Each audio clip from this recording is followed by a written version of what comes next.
तर दिल्लीमधनं आता एक मोठी बातमी समोर येते। आपण पाहतोय नवीन संसद भवनाला गळती लागलेली आहे। राजधानी दिल्लीमधनं अतिशय मोठी बातमी, पावसाच्या संदर्भातील नवीन संसद भवनाला चक्क गळती लागलेली आहे।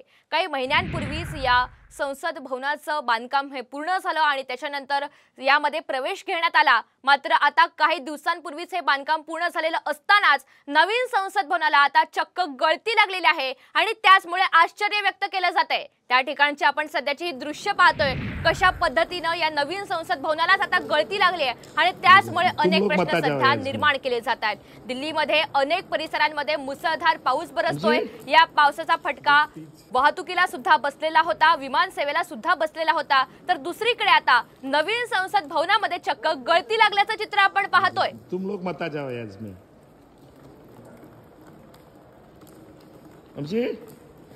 प्रतिनिधी प्रमोद जगताप आपल्याला अधिकची माहिती देतात। प्रमोद, अगदी काही महिन्यांपूर्वीच हे बांधकाम पूर्ण झालं आणि आता चक्क आपण पाहतोय या ठिकाणी गळती लागली आहे।